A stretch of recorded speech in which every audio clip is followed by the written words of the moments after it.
ये कहा जा रहा है कि इतिहास की ये पहली क्रांति है जहां बिना किसी नेता के जिंजी ने सत्ता को हटा कर रख दिया। 36-38 घंटों में सरकार बदल कर रख दिया। सोशल मीडिया पर मीम्स और वीडियोस डालने वाली जिंजी आज क्रांति का प्रतीक बन चुकी है। दुनिया में कई जगह युवाओं को इंस्पायर कर रही है। वो सरकार जो सोशल मीडिया को बैन करके इन्हें कमजोर कर रही थी, जिंजी उसे सत्ता से ही उखाड़ फेंकती है। 38 घंटों के अंदर प्रधानमंत्री कुर्सी गर्त में समा जाती है। लेकिन सवाल यह है कि वो आंदोलन जो शांतिपूर्ण तरीके से शुरू हुआ था, वो कैसे असाधारण विद्रोह में तब्दील हो गया? क्या वजह रही? ये सवाल बड़ा महत्वपूर्ण है, क्योंकि जब आप जड़ में जाएंगे तो आपको दिखाई पड़ेगा कि वो जिंजी जो हाथों में तख्तियां लेकर प्रोटेस्ट कर रहे थे, वो जो कह रहे थे कि सोशल मीडिया को बैन ना कीजिए, वो आज उग्र थे। उनका गुस्सा उग्र था। और ये गुस्सा यूं ही नहीं था। ये 38 घंटे में जो सरकार बदली है, ये यूं ही नहीं है। इसमें भ्रष्टाचार भी है, बेरोजगारी भी है, भाई भतीजावाद भी है, जिंजी की खूनी जंग भी है। और ये सब मिलाकर उस नेपाल को जो कभी शांति का प्रतीक था, आज अस्थिरता में डाल दी। नेपाल क्यों जला, कैसे जला, इसे अगर आपको समझना है तो 4 सितंबर से कहानी शुरू करना पड़ेगा, जब एक बैंड ने चिंगारी जलाई थी, बाद में जिसे पुलिस की गोलियों ने आग में तब्दील कर दिया। एक ऐसी आग जो आज नेपाल के हर जिले में जल रही है। एक ऐसी आग जिसमें झुलसकर पूर्व प्रधानमंत्री की पत्नी मर चुकी है। एक ऐसी आग जिसमें झुलसकर सारी सरकार बाहर हो चुकी है। और एक ऐसी आग जिसने नेपाल को अस्थिरता के दौर में डाल दिया है। इस कहानी को शुरू से शुरू करते हैं और ये समझते हैं कि नेपाल में जो बच्चे शांतिपूर्ण प्रदर्शन कर रहे थे, वो गुस्से में आकर अपने ही देश की संपत्ति को नुकसान क्यों पहुंचाने लगे। कहानी 4 सितंबर से शुरू होती है। 4 सितंबर 2025 को ओली सरकार ने Facebook, Instagram, YouTube, WhatsApp, x समेत 26 प्लेटफॉर्म बैन कर कहा रजिस्ट्रेशन नियम तोड़ रहे। बच्चे जो थे वो यहां परेशान हुए, क्योंकि उन्हें लगा कि नेता का लड़का जो है वो तो आलीशान जिंदगी जी रहा है। और यहीं से नेपो किड्स और नेपो बेबीज हैशटैग शुरू किया गया। नेपाल की आबादी में जो लाखों करोड़ों बच्चे थे, वो सड़कों पर उतर आए, स्कूल यूनिफॉर्म में उतरे, हाथों में किताब थी, नारे लगाते, शांतिपूर्ण प्रदर्शन था। वो मांग कर रहे थे कि उनकी बात मान ली जाए। शुरुआत में आंदोलन में कॉलेज के बच्चे किताब का बैनर लेकर थे, भ्रष्टाचार और नेपोटिज्म को लेकर आवाज उठा रहे थे। लेकिन सत्ता कई बार अंधकार में चली जाती है, सत्ता अभिमान में चली जाती है, सत्ता को लोगों से कनेक्शन खत्म हो जाता है। और नेपाल में भी यही हुआ। नेपाल की सरकार अपने ही बच्चों को दुश्मन समझने लगी। नेपाल की सरकार ये भूल गई कि ये उनके बच्चे हैं, उनके मुल्क के बच्चे हैं। और 8 सितंबर को पुलिस ने काठमांडू में इन बच्चों पर गोलियां चला दी। 20 बच्चे मारे गए, 300 से ज्यादा घायल हुए। किसी की छाती पर गोली लगी, किसी के पैर पर, किसी की आंख के नीचे। एक 22 साल का बच्चा संसद के बाहर नारा लगाते हुए पैर में गोली खा गया। एक और वीडियो आया जिसमें बच्चे कह रहे थे कि छाती पर गोली खाई, ये नेपाल का खून है। एक जूता दिखाई पड़ा जो खून से सना हुआ था, मृत छात्र का, सोशल मीडिया पर वायरल हुआ। लोगों ने हैशटैग चलाया ब्लडी शू नेपाल, और ये हैशटैग की तस्वीरें दुनिया भर में ट्रेंड की। ये वो तस्वीर थी जिसने नेपाल के लोगों के मन में गुस्सा भर दिया। ये वो तस्वीर थी जिसने दुनिया को दिखाया कि नेपाल की सरकार ने कैसे नेपाली बच्चों के साथ दमन किया।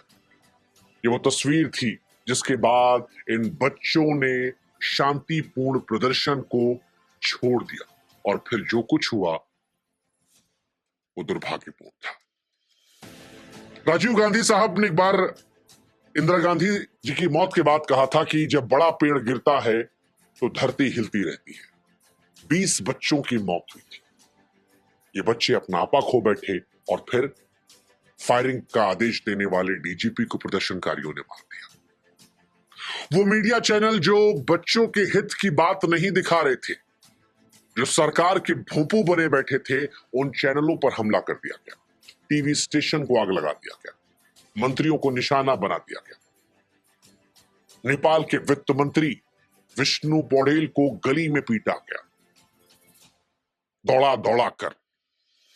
कच्छा पहन के उनका वीडियो वायरल हो रहा है। नेपाल के ऊर्जा मंत्री दीपक खड़का के घर से लाखों रुपए हवा में उड़ा दिए गए। पूर्व पीएम शेर बहादुर देवबा और उनकी पत्नी पर हमला हुआ, पत्नी झुलस कर मर गई। शांतिपूर्ण प्रदर्शन जो था वो खूनी क्रांति में तब्दील हो गया। हालांकि ये सब रुक सकता था अगर नेपाल के प्रधानमंत्री अपनी कुर्सी से मुंह छोड़ देते, क्योंकि सबको पता था कि जब बच्चों पर गोलियां चली तब प्रदर्शन उग्र हो गया था। नेपाल के प्रधानमंत्री चाहते तो आज ये घटनाएं रुक सकती थी, क्योंकि नेपाल जब जल रहा था तब भी ओली कुर्सी का मुंह पकड़े बैठे थे, कुर्सी नहीं छोड़ रहे थे। 20 मौत के बाद भी जिद थी। इस्तीफे से पहले सेना से सुरक्षा मांगी, हालांकि फिर सेना ने कहा कि पहले कुर्सी छोड़। ओली के घर पर हमला हुआ तो वो तो हेलीकॉप्टर से भाग गए, शायद दुबई भाग गए। उनका सियासी सफर 14 साल की उम्र से शुरू हुआ था। कभी राजशाही के खिलाफ आंदोलन, कम्युनिस्ट पार्टी, जेल जाना, 10 साल में 4 बार प्रधानमंत्री, हालांकि कार्यकाल कभी पूरा नहीं कर पाए। चीन के करीबी आधा दर्जन मंत्री का भी इस्तीफा हुआ। लेकिन इन सब के बीच में नेपाल जलता रहा। और नेपाल जला क्यों? क्योंकि वो गोली मारी गई थी। वो बच्चे जो हाथों में किताब तख्ती लेकर थे, उन्हें गोली मारी गई थी। बच्चे कहते रहे कि गोली पैर में लग सकती थी। अगर मारना ही था, दूसरे तरीके अपनाए जा सकते थे, पानी की बौछार का इस्तेमाल था, लेकिन बच्चों को मारने कदम नेपाल ने उठाया। फिर बच्चों ने नेपाल को तबाह कर दिया। 13 एकड़ का राष्ट्रपति भवन कब्जे में लिया गया, सुरक्षा बलों से हथियार छीन लिए गए, घर फूंक दिया गया। पीएम हाउस जो था, ओली का घर, संसद, सब आग के हवाले कर दिया गया। सुप्रीम कोर्ट आग के हवाले कर दिया गया। एयरपोर्ट बंद है, ट्रांसपोर्ट ठप है, कर्फ्यू लगा है। ये कहा जा रहा है कि आर्थिक नुकसान जो है अरबों में है, लेकिन इन सबसे ऊपर ये सब तो दोबारा भी ठीक हो जाएगा। वो 20 निर्दोष जिंदगियां कहां से हैं? अस्पताल घायलों से भरे, पर्यटन व्यवस्था ठप है और युवा कह रहे हैं कि सत्ता को बदलने की। हालांकि गोली के साथ साथ कहानी और भी आती है, भाई भतीजावाद की, नेपो किड्स की। नेपाल में बीते कई समय चल रहा है कि नेपाल में नेताओं के बच्चे मौज काट रहे, सोशल मीडिया पर दिखाई पड़ता है, प्राइवेट जेट में घूमते हैं, विदेशी कारों में चलते हैं, महंगे वेकेशन जाते हैं। नेपो किड, नेपो बेबी, ये लगातार ट्रेंड हो रहे थे। 20 अमीरों के पास संपत्तियां हैं, 56%। युवा चिल्लाए कि हमारे टैक्स पर ये मौज काटते हैं, और यहीं से कहानी पलट गई। भ्रष्टाचार जो था उसमें आग में घी का काम कर गया। ट्रांसपेरेंसी थी नहीं। नेपाल जो है वो दक्षिण एशिया का सबसे भ्रष्ट देश है। 2021 में बंधु घोटाला 54,600 करोड़, 2023 में ओरिएंटल कोऑपरेटिव घोटाला 13,600 करोड़, 24 में कोऑपरेटिव घोटाला 69,600 करोड़। ओली पर भी चीनी डील से कमाई करने का आरोप लगा, और युवाओं ने यही कहा, बहुत हुआ सम्मान। बेरोजगार युवा जो थे वो सड़कों पर थे, और बेरोजगारी भी एक बड़ी वजह थी। लगातार यहां से पलायन जो है एक बहुत बड़ी समस्या है, और उस पलायन के बीच में जब आपने सोशल मीडिया बैन किया तो प्रदर्शन सड़कों पर उतरा, और उसके बाद जब आपने गोलियां चला दी तब वो दमन की पराकाष्ठा को पार कर गया। इसीलिए आज जब आपको नेपाल की तस्वीरें देखकर गुस्सा आ रहा है कि वहां पर मंत्रियों को दौड़ाकर पीटा क्यों गया, कई घटनाएं ऐसी हुई जो बड़ी दुर्भाग्यपूर्ण है। हिंसा, नेपाल के बच्चों को भी समझना पड़ेगा कि किसी चीज का समाधान नहीं है, लेकिन फिर आपको यह भी देखना पड़ेगा कि 20 बच्चों को मार दिया गया। 20 बच्चों को, मासूम बच्चे, 18 से 28 साल के बच्चे, वो बच्चे जो नेपाल के भविष्य थे। और इसीलिए क्रांति अचानक नहीं फूटी। भाई भतीजावाद, भ्रष्टाचार, बेरोजगारी, सोशल मीडिया बैन, और फिर खून से लथपथ सड़कें, खून से सना जूता नेपाल की जो हकीकत को दिखा रहा था, वहां से इन घटनाओं ने सत्ता को हिलाया। हालांकि कीमत अभी भी भारी है। 20 जिंदगियों का नुकसान है, अरबों का नुकसान है। नेपाल का अनिश्चित भविष्य है। सेना कंट्रोल में ले चुकी है, लेकिन हिंसा थमी नहीं है। सवाल ये कि क्या नेपाल कोई क्रांति नई सुबह देगी या अराजकता में डुबो देगी?